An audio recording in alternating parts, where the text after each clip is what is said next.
Assalamu alaikum dear student. I am Professor Sayyida Rabab Fatima. We are doing unit number 15 Pythagoras theorem grade 9th. Today we are going to solve question number 6. Let's move towards the light board. Exercise 15 question number 6 is in the triangle ABC as shown in the figure. Measure angle ACB is 90 degree and CD is perpendicular to AB. Find the length A, H and B. हमने ये length find करनी है student. We have to find A, H and B. If measure line segment BD is 5 units and the measure line segment AD is 7 units. मतलब को specifically length इनकी नहीं mention की गई, कोई भी unit हो सकते हैं. ओके अब हमने देखे हमारे पास एक ट्रायंगल है और मोस्ट स्पेसिफिकली ये क्या है, राइट एंगल ट्रायंगल है, क्योंकि गिवन है कि हमारे सी वर्टेक्स पे क्या एंगल है, 90 डिग्री एंगल है. और हमें पता है ऐसा ट्रायंगल जिसमें एक एंगल 90 डिग्री हो वो क्या होता है, राइट ट्रायंगल ही होता है या राइट एंगल ट्रायंगल होता है. इसको हम दोनों तरीके से कॉल कर सकते हैं. ओके ये चीज़ तो हमें ऑलरेडी गिवन थी. उसके अलावा एक और कंडीशन, एक ये कंडीशन हमें गिवन थी और दूसरी कंडीशन हमें क्या गिवन है, ये वाली, CD is perpendicular on AB. मतलब ये जो है हमारा, इसको हम नेम दे देते हैं इस वर्टेक्स को जिस पे वो AB को इंटरसेक्ट कर रहा है, D. Now look at this, CD is perpendicular on AB. इसका मतलब है परपेंडिकुलर का ये साइन होता है, ये हम यूज़ करते हैं जब हमने शो करना होता कोई चीज़ क्या बना रही है, दूसरी लाइन सेगमेंट या लाइन के साथ बना रही है 90 डिग्री एंगल. तो इसका मतलब है CD AB पे परपेंडिकुलर है तो यहाँ पे एंगल क्या बन रहा है, 90 डिग्री. सो एक हमारे पास, अब देखें CD की वजह से हमें दो पार्ट्स में हमारा ये ट्रायंगल डिवाइड हो गया है. एक है हमारे पास ये ट्रायंगल ACB. दूसरा ट्रायंगल स्टूडेंट कौन सा है हमारे पास, दूसरा ट्रायंगल है ADC. और तीसरा क्या है हमारे पास, इस तरीके से हम देखें तो ये वाला जो पार्ट है हम उसको भी अगर हम देखना पड़ेगा कि हम किस वर्टेक्स पे एंगल को स्पेसिफाई कर रहे हैं. अगर D पे कर रहे हैं तो ये आ जाएगा BDC या CDB. ये मतलब हम अपनी मर्जी से डिसाइड करेंगे कि हम किसको इनिशियल साइड ले रहे हैं और किसको टर्मिनल साइड ले रहे हैं उसकी एंगल की.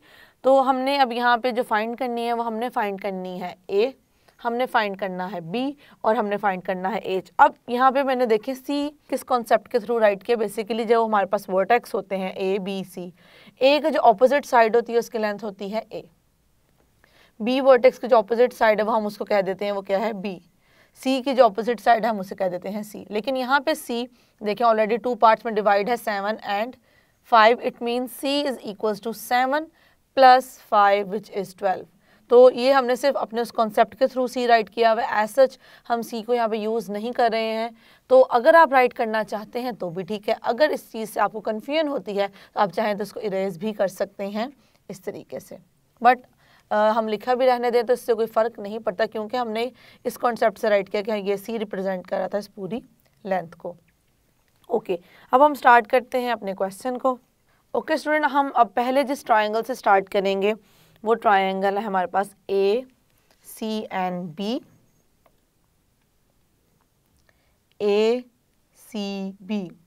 अब ACB ट्रायंगल में देखें क्योंकि C हमारे मिड में है तो इसका मतलब है कि जो एंगल है वो किस पे बन रहा है, C वर्टेक्स पे बन रहा है, जैसे कि हम फिगर में देख भी सकते हैं. हम अपने एंगल को दो तरीकों से लिख सकते हैं. एक है कि अगर हमारा C को ही हम एंगल शो करना चाह रहे हैं कंप्लीट. अच्छा, दो कंडीशन है जिसको मैं बार बार रिपीट करती हूँ क्योंकि ये एक ऐसा पॉइंट है जिस पे बहुत मिस्टेक स्टूडेंट्स करते हैं.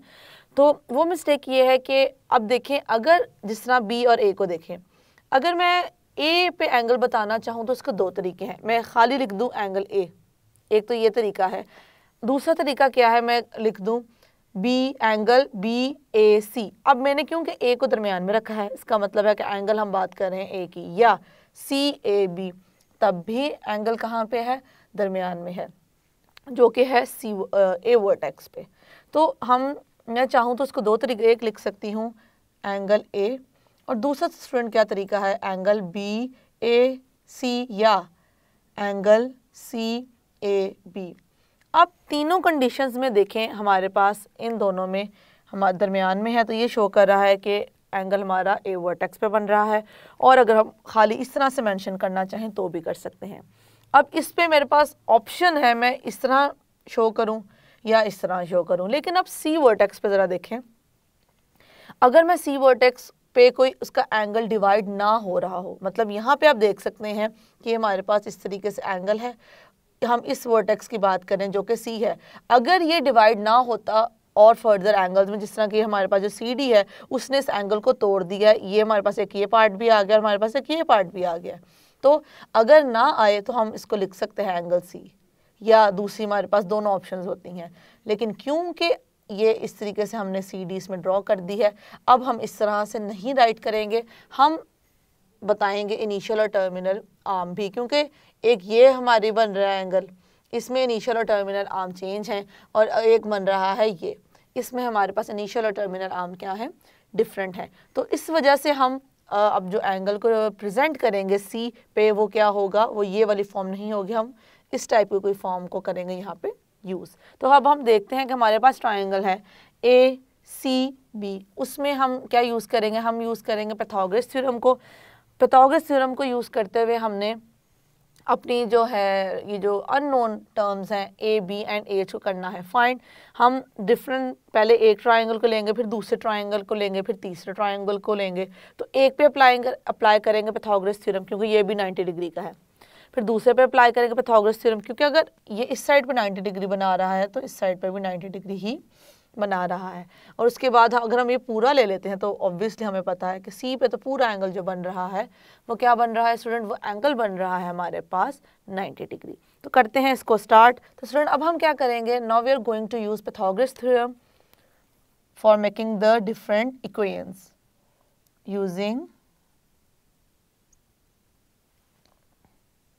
Pythagoras theorem।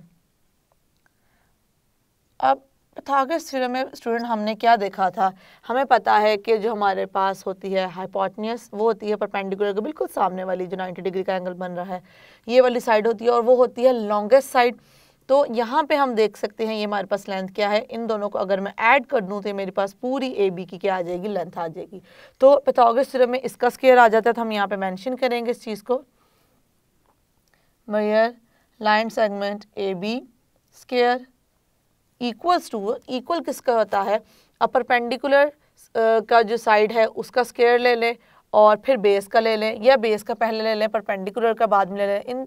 इससे इन दो साइड से फ़र्क नहीं पड़ता कि पहले आप किसको लिख रहे हैं और पहले आप किसको नहीं लिख रहे। तो मैं अगर पहले इसको लिख लूँ तो इस साइड का स्क्वायर आ जाएगा ए स्क्वायर और इस साइड का स्क्वायर आ जाएगा बी स्क्वायर।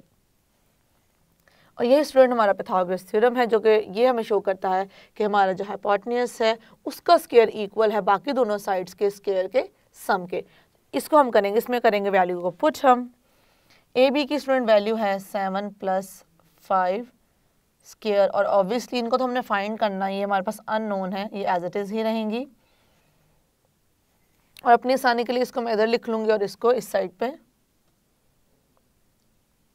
अब देखें यहाँ पे हमारे पास 7 + 5 क्या होता है 12, and we know that the square of 12 is 144। That's it. इसको हम कह देंगे इक्वेशन 1। यहाँ से स्टूडेंट हमारे पास एक इक्वेशन आ चुकी है जो कि हमने इसको क्या नेम दिया है, इक्वेशन 1। इसी तरीके से हम बाकी दूसरे ट्रायंगल्स को यूज़ करके दो और इक्वेशंस बनाएंगे, और हम साइमल्टेनियस इक्वेशंस को सॉल्व करते हुए यहाँ तक पहुँचे हैं। हमें पता है कि अगर हमारे पास अननोन टर्म्स हैं और हमने उन्हें करना है फाइंड, तो साइमल्टेनियस इक्वेशन, साइमल्टेनियस का मतलब होता है कि साथ साथ, मतलब हम इक्वेशंस बनाएंगे फिर उसके बाद हम उनको साथ साथ सॉल्व करेंगे, या ये सब्स्टिट्यूशन मेथड भी हम यहाँ पे यूज़ कर सकते हैं। वो ये होता है कि एक की वैल्यू फाइंड करके दूसरे में क्या करते हैं, पुट कर देते हैं। तो हम इस तरीके से भी इसको कर सकते हैं। तो अब हम देखते हैं कि हम कौन सा मेथड फॉलो कर रहे होंगे। तो हमने इक्वेशन 1 तो बना ली है, अब हम बात करेंगे सेकेंड ट्रायंगल की जो कि है ADC, ट्रायंगल ADC। अब इधर देखें स्टूडेंट, ADC की हम बात कर रहे हैं, A, this is the vertex A, D and C। इस ट्रायंगल की हम बात करने लगे हैं, इसको हम ज़रा शो कर देते हैं। आप लोगों ने इस तरीके से शेडिंग नहीं करनी, सिर्फ आपको शो करने के लिए कि हम टू कौन से पार्ट्स हैं जिसमें डिवाइड किया है, मैंने इस तरीके से शेड किया है। अब इस ट्रायंगल में हम देखेंगे कि हम पाइथागोरस थ्योरम को अप्लाई कैसे कर सकते हैं। So I am going to write it over here. अब इस चीज़ को अब चाहें अपनी आसानी के लिए इस जो परपेंडिकुलर हमारा एंगल बन रहा है डी पे, इसको अपनी आसानी के लिए सेपरेटली ड्रॉ करके समझ सकते हैं कि ये हमारा जो पार्ट है उसमें बेस क्या है, परपेंडिकुलर क्या है और हाइपोटेन्यूज क्या है। हमें पता है कि परपेंडिकुलर जो बिल्कुल सामने वाली साइड होती है वो क्या होती है, हाइपोटेन्यूज, और उसके अलावा जो लॉन्गेस्ट साइड है बेसिकली वो है हाइपोटेन्यूज। तो अब देखें, अगर आप इसको सेपरेटली ड्रॉ करना चाहते हैं तब भी ठीक है, अगर नहीं करना चाहते तो हमें ये नज़र आ रहा है कि ये हमारी साइड क्या है, हाइपोटेन्यूज है। मैं इसको ड्रॉ करके दिखाती हूँ। अब देखें, ये मेरे पास ट्रायंगल है, इसको मैं, ये डी है, ये है यहाँ पे A, this is the D and this is the A. मैंने इसको करने लगी हूँ ऐसे, इस तरीके से क्यों किया, ताकि मुझे आसानी से समझ में आ जाए कि हमारे पास जो ये ट्रायंगल है इसमें कौन कौन सी वर्टेक्स किस किस साइड को शो करेंगे, डी, और यहाँ पे क्या है ए। इसको मैं करने लगी हूँ इस तरीके से टर्न लाइक दिस, डी यहाँ आ गया, सी यहाँ आ गया। सबसे पहले तो सी को यहाँ पे ड्रॉ करते हैं, ये आ गया डी, सी, अब एक कोई परपेंडिकुलर साइड होगी ऑब्वियसली, और डी उसके साथ क्या बना रहा है, 90 डिग्री एंगल। अब यहाँ से मेंशन कर देते हैं डी सी की क्या है वैल्यू, हमारे पास एच है, ओके। उसके बाद हम देखते हैं कि हमने इसको इस तरीके से किया है ऐसे, तो डी के साथ जो हमारे पास साइड आ रही थी वो क्या थी, ए, और उसकी लेंथ क्या थी 7, और उसके बाद फाइनली जो हमारे पास थी साइड वो थी, हमारे पास कौन कौन से आ गए वर्टेक्स। अगर इसको मैं थोड़ा सा आगे मूव कर दूं इस तरीके से like this, so this is C, D, A, इनको कर देते हैं कंबाइन, और ये हमारे पास सी ए की क्या लेंथ थी, ए। ये मैंने क्यों किया है, this is sorry B, like this, okay. अब देखिए स्टूडेंट, मैंने किया क्या है, मैंने इस ट्रायंगल को सेपरेट करके यहाँ पे ड्रॉ किया ताकि आप देख सकें कि किस तरीके से ये हमारा राइट एंगल ट्रायंगल बन रहा है, और इसमें हम हाइपोटेन्यूज क्या लेंगे और हम किस तरीके से पाइथागोरस थ्योरम को यहाँ पे करेंगे अप्लाई। तो अब हम पाइथागोरस थ्योरम को राइट करते हैं, स्क्वायर ऑफ दिस साइड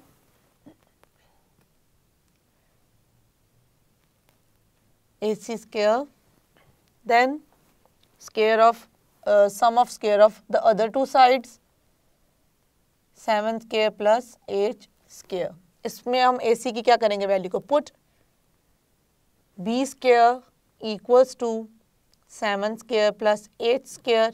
अब हम क्या करेंगे, B square और 8 square को कर देंगे एक साइड पे और 7 को कर देंगे एक साइड पे, और हम 7 का स्क्वायर क्या कर देंगे, ओपन कर देंगे। ये क्या बन जाएगा हमारे पास, बी स्क्वायर, ए स्क्वायर यहाँ प्लस हो रहा है वहाँ जाके हो जाएगा minus, equals to 7 square is 49। हमारे पास एक और इक्वेशन स्टूडेंट आ चुकी है, इसको हम नेम दे देंगे 2 का। उसके बाद हम एक ट्रायंगल ये सॉल्व कर सकते हैं जो बड़ा सबसे हमारा मेन ट्रायंगल था। उसके बाद हम ट्रायंगल सॉल्व कर चुके हैं ADC जो कि आ गया ये। अब हम बात करने लगे हैं दूसरे ट्रायंगल की जो कि हमारे पास लास्ट ट्रायंगल है CDB, C, D and B। अब यहाँ पे देखना आपने ये है कि यहाँ पे ये राइट एंगल ट्रायंगल है D की वजह से, तो यहाँ पे सबसे पहले हम ट्रायंगल को राइट करेंगे। हम अब किस ट्रायंगल की बात करने लगे हैं, हम बात करने लगे हैं CDB ट्रायंगल के बारे में।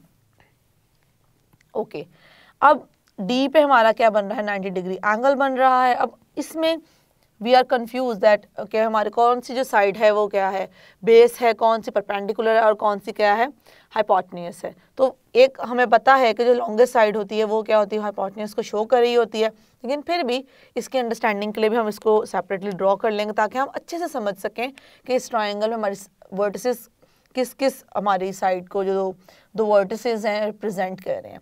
अब देखें यहाँ पे क्या है, this is D and this is C, और क्योंकि मैं चाह रही हूँ कि D परपेंडिकुलर है तो वो बेस में है, या तो यहाँ एंगल इस साइड पे बने 90 का या तो बने इस साइड पे।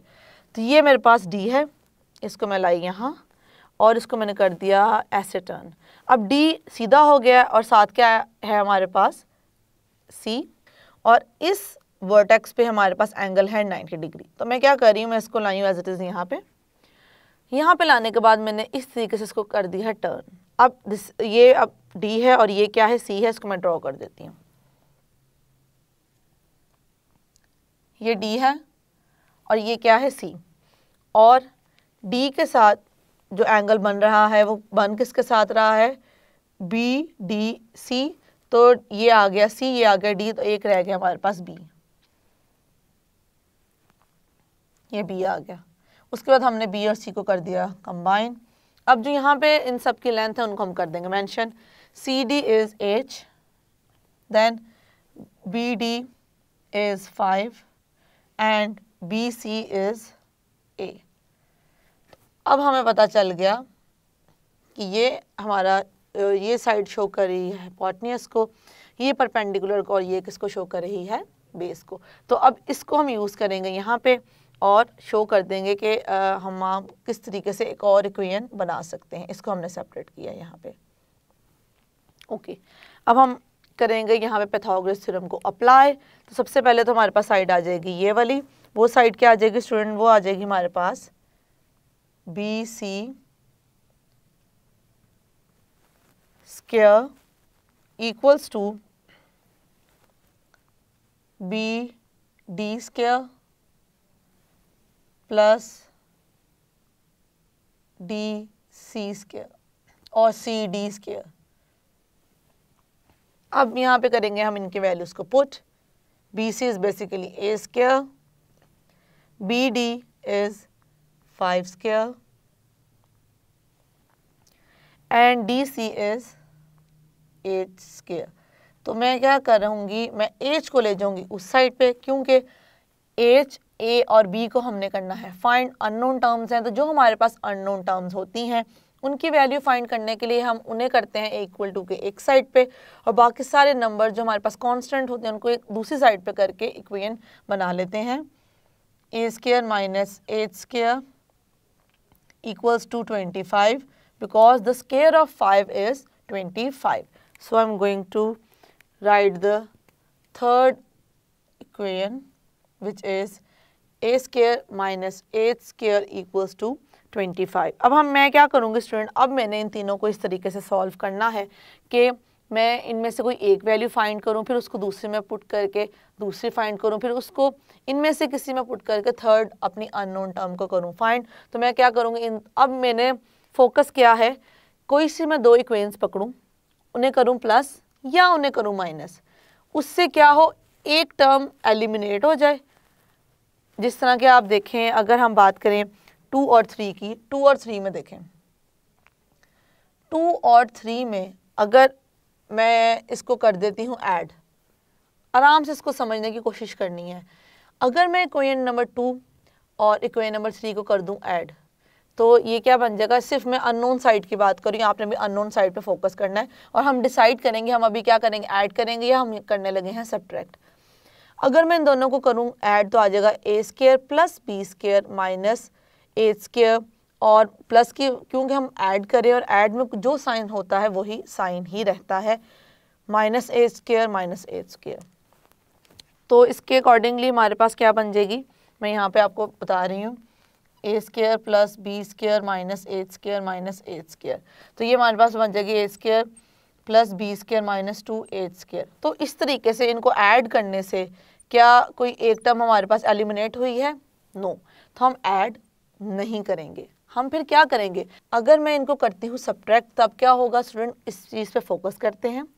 अगर मैं इन दोनों कर रही हूँ माइनस, तो ये माइनस हो जाएगा प्लस में चेंज, एक साइड तो ऑब्वियसली हमारी साइन चेंज हो जाएंगे ना, या इस साइड का हो जाएगा माइनस प्लस में चेंज। फिर हम जब इनको सॉल्व करेंगे तो एच हो जाएगा एलिमिनेट, हमारे पास जो इक्वेशन हो जाएगी वो किस में आ जाएगी, ए और बी में। फिर हमारे लिए कुछ हेल्पफुल होगा कि हमारे पास एक ये इक्वेशन भी होगी और एक वो इक्वेशन भी होगी जो हमारे पास इनको सॉल्व करके आएगी, फिर उनको सॉल्व करेंगे तो एक और टर्म हमारे पास एलिमिनेट हो जाएगी और हम फाइनली किसी एक टर्म को फाइंड करने में क्या हो जाएंगे, सक्सेसफुल हो जाएंगे। तो सबसे पहले हम इसको अब करते हैं स्टार्ट। इतना आपको डिटेल में बताने का सिर्फ ये रीज़न था कि लॉजिकली हर चीज़ को समझा करें। ये चीज़ याद करने वाली नहीं है कि हमने यहाँ पे प्लस करना है या माइनस करना है, ये खुद समझने वाली और ख़ुद देखने वाली बात है कि अगर हम प्लस करते हैं उससे एलिमिनेट हो रहा है या हम माइनस कर रहे हैं उससे एलिमिनेट हो रहा है।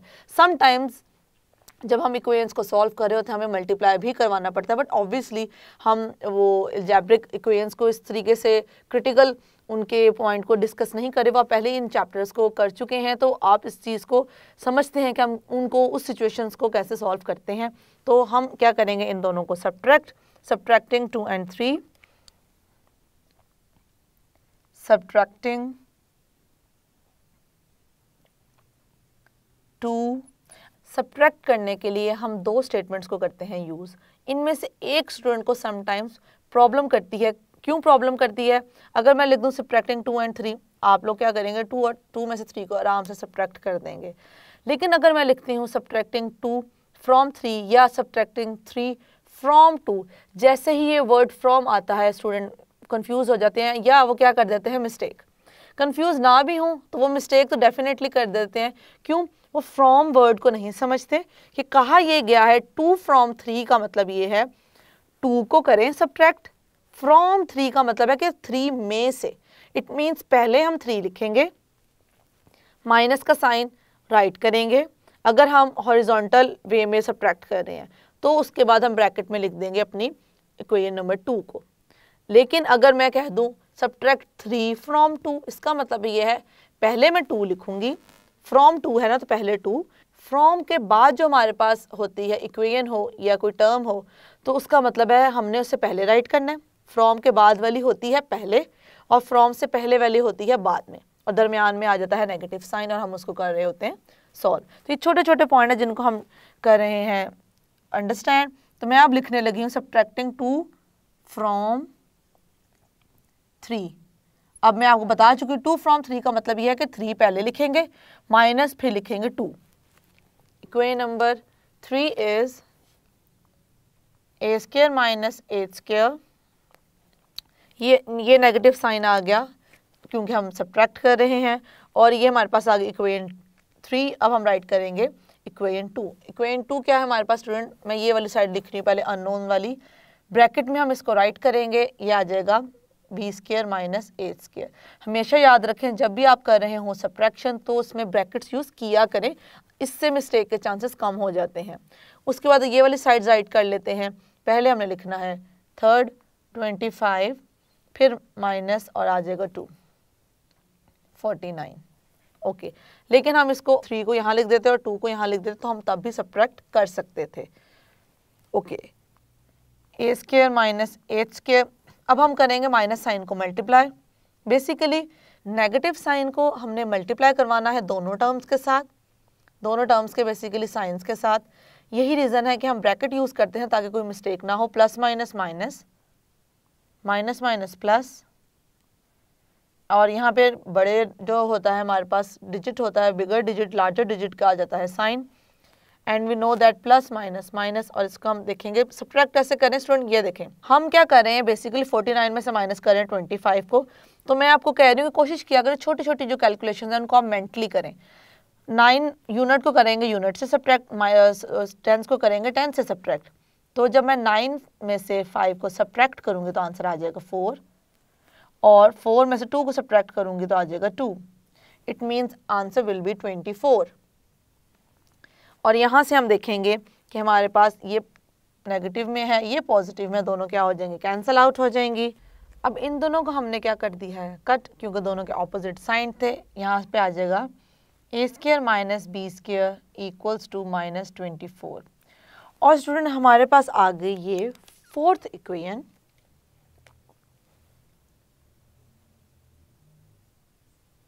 अब ये हमारे पास 4th इक्वेशन आ गई। अब हम इन दोनों को करेंगे कंपेयर।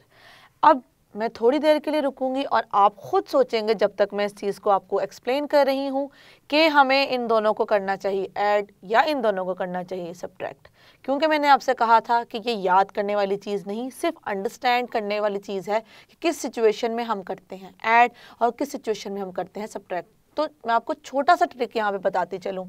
अगर आप जिस टर्म को एलिमिनेट करना चाह रहे हैं दोनों इक्वेशंस में उसके साइन है ऑपोजिट, तो आप उससे हमेशा करते हैं ऐड। मतलब क्यों करते हैं ऐड?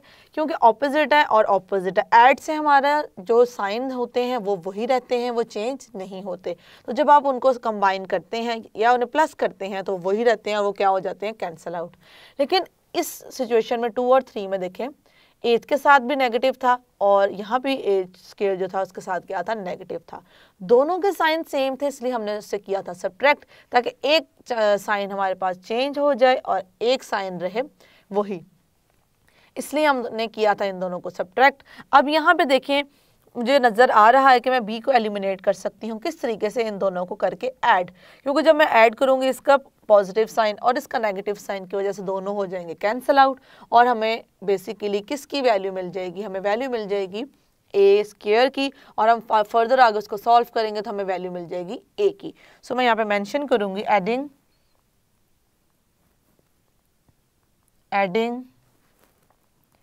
1 and 4। और एक और बात स्टूडेंट, अब जिस तरह कि मैंने आपको सब्ट्रैक्शन में बताया था कि फ्रॉम वर्ड हम यूज़ करते हैं, तो फ्रॉम के बाद वाला बेसिकली हम पहले लिखते हैं और पहले वाला हम लिखते हैं नेगेटिव साइन के बाद में, और हम कोशिश करते हैं कि हम यूज़ करें ब्रैकेट को। अब एडिशन में 2 + 4 और 4 + 2 का आंसर होता है सेम। मतलब ये इस प्रॉपर्टी को हम कहते हैं कम्यूटेटिव प्रॉपर्टी।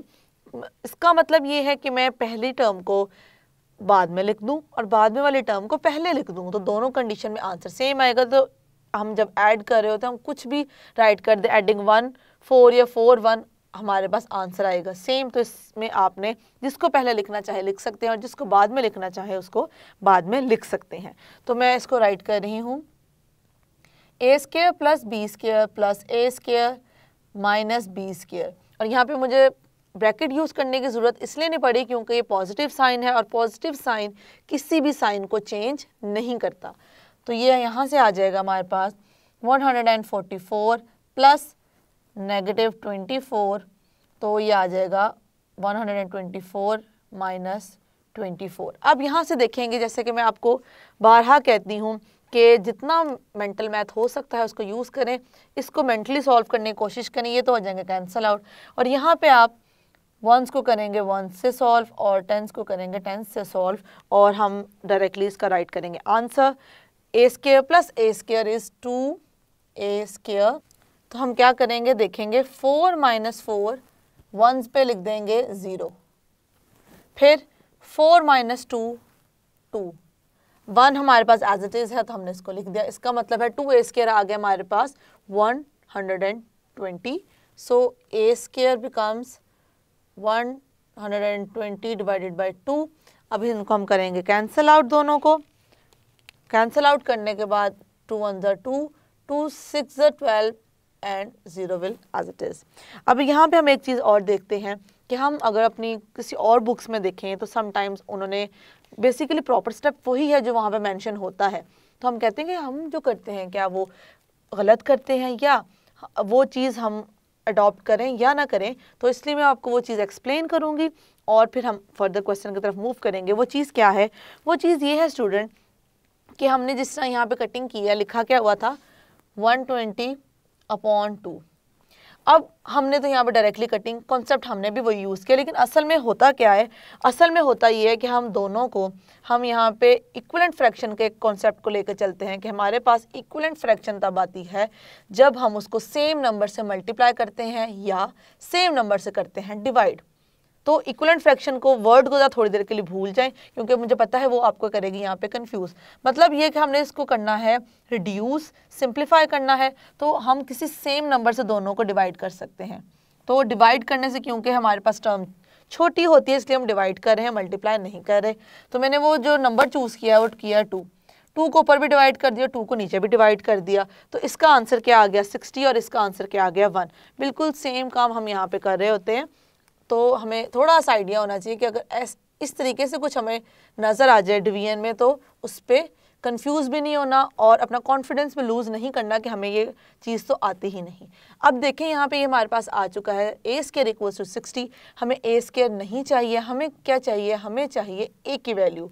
तो हमें पता है स्क्वायर को हमने जब कैंसल आउट करना होता है या रिमूव करना होता है तो उसके लिए हम उसका यूज़ करते हैं इन्वर्स। स्क्वायर का इन्वर्स होता है स्क्वायर रूट, तो हम यहाँ पे लिखेंगे taking square root on both side, taking square root on both sides. उसके बाद यहाँ पे आ जाएगा ए स्क्वायर अंडर रूट एंड, अब देखें इसको हम थोड़ा सिंप्लीफाई कर लें क्योंकि ये परफेक्ट स्क्वायर नहीं है। परफेक्ट स्क्वायर का मतलब है कि अगर ये पूरा नंबर किसी एक नंबर का स्क्वायर बन जाए तो हम उससे कहते हैं परफेक्ट स्क्वायर है। तो हम इससे क्या करेंगे, किसी ऐसे नंबर के साथ ब्रेक करेंगे कि हमारे पास एटलीस्ट रिड्यूस हो जाए। तो मैं इसको क्या लिख सकती हूँ स्टूडेंट, मैं इसको राइट कर सकती हूँ 4 × 15। कैसे, अगर मैं इसको सॉल्व करूँगी तो 60 ही आएगा। अब क्योंकि 4 तो स्क्वायर है, 4 स्क्वायर है 2 का, और इन दोनों पे जब मैं अलग-अलग करूँगी और यहाँ से कैंसिल आउट हो जाएगा तो आ जाएगी a, so it becomes a equals to 2 √ 15। जैसे मैं बार रिपीट करती हूँ और मैं इस दफ़ा भी ज़रूर करूँगी कि हम जब स्क्वायर और स्क्वायर रूट को कैंसिल आउट करते हैं पॉजिटिव और नेगेटिव साइन दोनों आते हैं, लेकिन हम यहाँ पे साइड्स को लेकर चल रहे हैं तो हमारे पास जो साइड्स हैं वो क्या है, हम पॉजिटिव कंसिडर करते हैं। बेसिकली डिस्टेंस है तो डिस्टेंस हमारा होता है पॉजिटिव, इसलिए हमने कौन सी टर्म यहाँ पे चूज़ की है, हमने यहाँ पे चूज़ की है पॉजिटिव टर्म। तो ए की वैल्यू तो हमारे पास आ गई है इस तरीके से।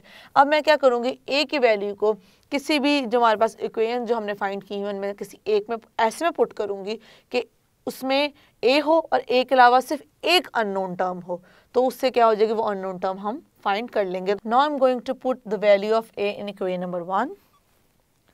तो हमारे पास इक्वेशन नंबर 1 क्या थी student, a square plus B square equals to 114।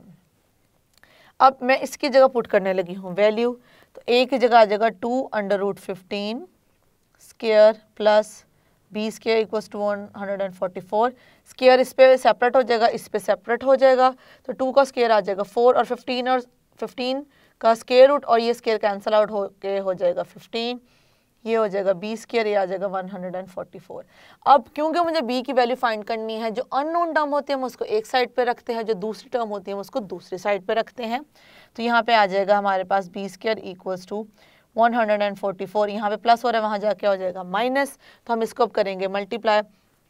तो हमें पता है कि हमारे पास 34 क्या होता है 60, सो ये आ जाएगा हमारे पास 60। अब इसको फर्दर सॉल्व करेंगे, जैसे कि मैंने आपको बताया कि मेंटली ही करना है आपने भी, 1 को 1 में सब्ट्रैक्ट करें, 10 को 10 में से सब्ट्रैक्ट करें, तो 4 में से 0 सब्ट्रैक्ट हो सकते हैं तो आंसर आ जाएगा 4। और अब देखें यहाँ पे मसला है कि 4 में से 6 सब्ट्रैक्ट नहीं हो सकते, तो हम यहाँ से लेंगे, यहाँ से हम बोरो करेंगे 1 और ये हो जाएगा 14। 14 - 6 करेंगे स्टूडेंट्स तो हमारे पास क्या आ जाएगा, हमारे पास आ जाएगा 8। सो बी स्क्वायर की वैल्यू जो आ जाएगी वो हमारे पास आ जाएगी 84। अब मैं इस पर भी स्क्वायर रूट अप्लाई कर दूंगी और मैं 84 को रिड्यूस करने के लिए लिख सकती हूँ। 84 को हम किस तरीके से रिड्यूस कर सकते हैं, 84 को हम देखते हैं कि हम कौन सा ऐसा नंबर जिसमें रिड्यूस करेंगे और ये हम इसको इजीली कर लेंगे सॉल्व। तो वो स्टूडेंट हमारे पास नंबर है 4 × 21। तो यहाँ पे ये कैंसिल आउट हो जाएंगे, हमारे पास ये आ जाएगा बी स्क्वायर, ये कैंसिल आउट हो जाएंगे, स्टेप में कर लेते हैं। और यहाँ पे हम लिख लेते हैं कि हम इसको किस तरीके से कर सकते हैं, 4 × 21, तो ये आ जाए कैंसिल आउट हो गया तो b आ गया, 4 स्क्वायर है 2 का तो 2 बाहर आ गया और अंडर 21 आ गया। तो इस तरीके से हमारे पास दूसरी टर्म की वैल्यू भी आ गई जो कि क्या है 2 √ 21।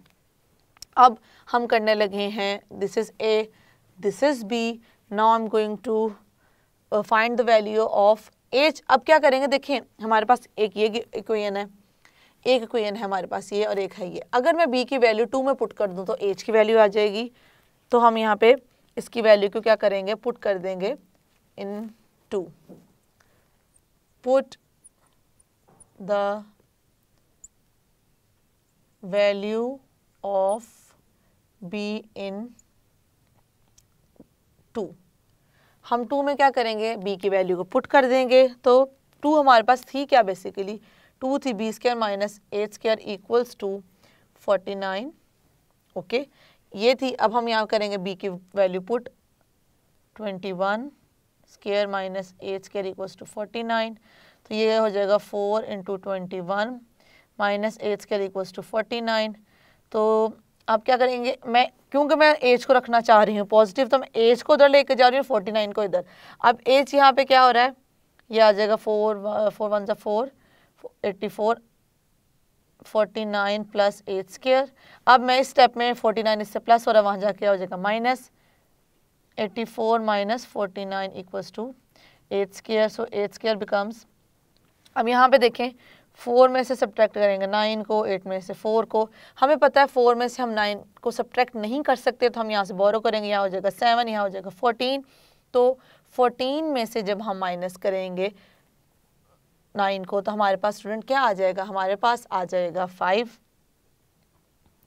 और इसी तरीके से 7 में से जब हम करेंगे सब्ट्रैक्ट 4 को, तो हमारे पास आ जाएगा 3। तो ये हमारे पास क्या आ गया, एच स्क्वायर 35। अब हम दोनों तरफ स्क्वायर रूट ले लेंगे, तो ये से कैंसिल आउट हो जाएगा। तो एच की हमारे पास वैल्यू आ गई √35 एंड देयरफॉर हम यहाँ पे अब चाहे तो तीनों को इकट्ठा लिख सकते हैं। ए की वैल्यू क्या आई है हमारे पास 2√15, बी की वैल्यू क्या आई है 2√21 और एच की वैल्यू क्या आई है √35। सो this is the required answer. ये स्टूडेंट, आई होप कि हमने जिस एक एप्लीकेशन को क्वेश्चन की फॉर्म में कन्वर्ट करके अंडरस्टैंड किया है वो आपको क्लैरिफाई हो चुका होगा। See you in the next lecture. अल्लाह हाफिज़।